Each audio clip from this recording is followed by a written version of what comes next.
Well, Danny, we made it to section 2. Yes, we did. Honor and relationships. And we are going to open with chapter 5 right now. Here we are. And what do you think about this chapter? I thought it was awesome. Yeah? Yeah. Good. I like the... I'm glad that you like this chapter. We cited a lot of different...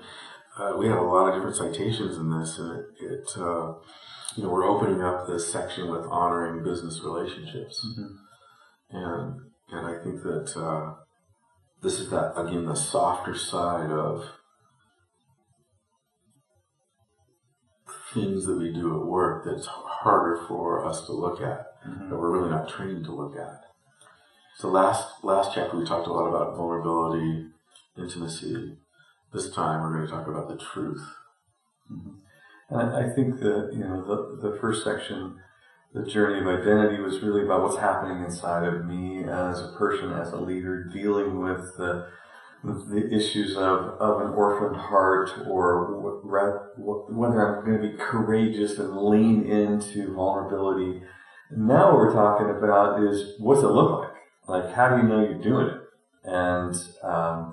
And so as we move through the chapter 5, I think we have to realize that section 1 is crucial to get to this place where I now begin to behave so much differently in all my workplace environment. All these relationships they're gonna begin to eat the fruit of the transition from section 1. Right, from orphan to realizing that who we are as a child of God. Mm-hmm. Mm-hmm. The Harvard Business Journal was talking about how their survey with CEOs, I think they had like some ridiculous number of fears. I can't remember what that number was, but it was in the hundreds. Yeah, it seemed like it was 500, but I don't know if that's right. But it was just this basically, CEOs are so afraid. They're just so afraid. They're afraid of, do I have what it takes? Is this all going to come down around me? What do people think of me? And with that kind of fear on the surface, I think this is where it becomes so crucial of, what have I done with this heart of mine? Because that's what I'm going to lead. The leader is the beacon of either fear or trust, or somewhere in that continuum. So I think this, again, it just speaks to the issues of the heart, of shame, of blame, of courage, of being powerful. So as we go into this particular chapter, I just want to set it up with, it's not an uncommon dynamic that leaders are dealing with. Do I have what it takes? Right.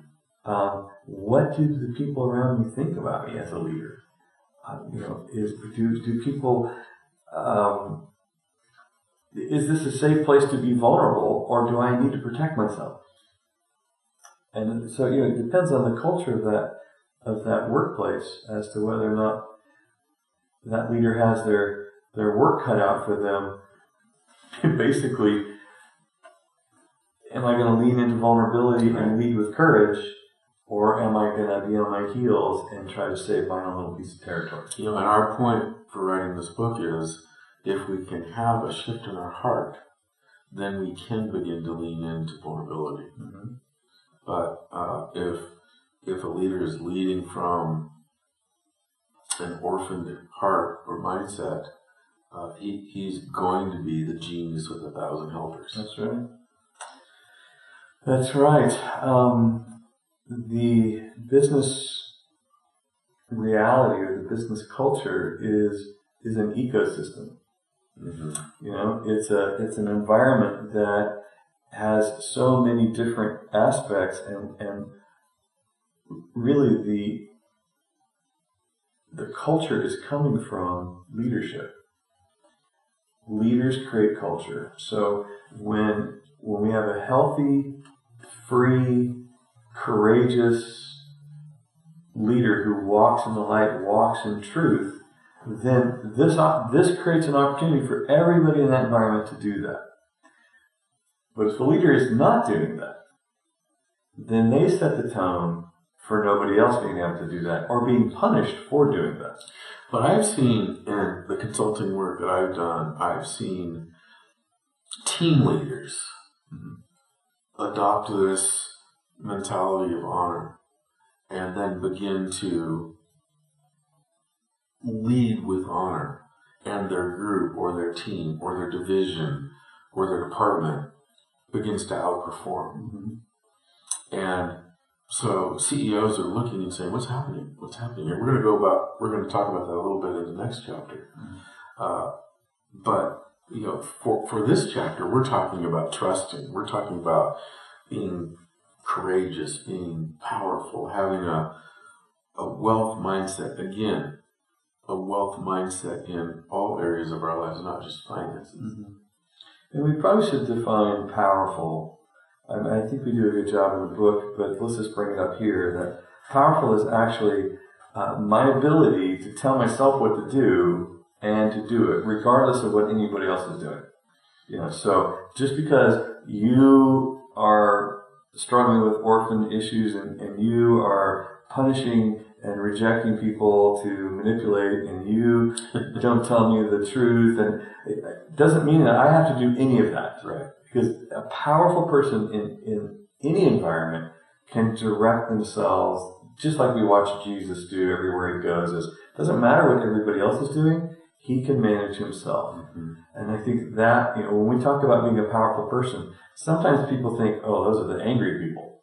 Those are the bossy people. Those are the demanding people. No, powerful people are the ones who are determined to live from the inside out everywhere they go. Yeah. So let's talk about a level 5 leader. That comes right out of Good to Great. Yeah. That being a leader isn't necessarily about being charismatic and flamboyant and even the genius. Well, Jim Collins wrote this wonderful book, Good to Great, and that book took a look at good businesses that became great, and he just knocked the cover off the ball as far as I'm concerned. Great book. It's a great book. Yeah, but what we're talking about right now is, like, for example, one of the things that he talked about is the phrase, the customer's always right. We all grew up with that. The customer's always right, and our businesses must serve the customers no matter what. And so he has a quote that I'd like to read from about Southwest Airlines and Herb Kelleher. Herb Kelleher, the head of Southwest Airlines for 20 years, was considered a heretic for posting the notion that it is a company's responsibility to look after the employees first.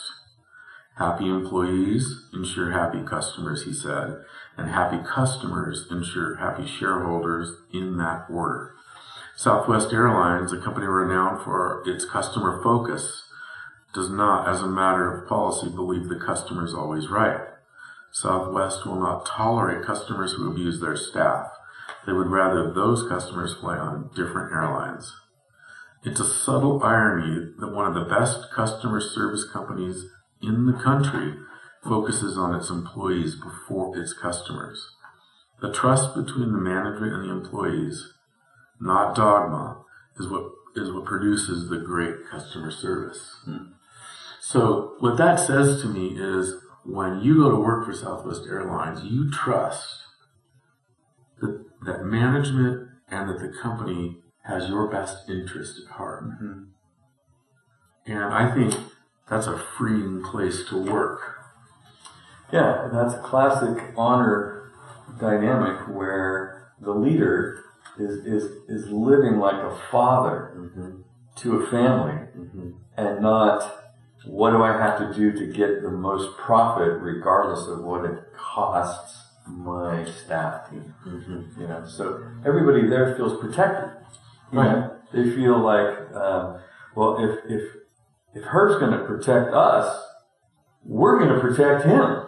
That's right. And that's the culture comes from. When you get on those planes, some people call it Southwest Airlines. But when you get on those planes, you have flight attendants singing to you, or telling jokes, or making the experience just that much better. I flew here to your house a couple days yesterday, and Southwest, and plane lands, the bell goes ding, and the flight attendant says, "Get out of here." and the whole plane is cracking up laughing.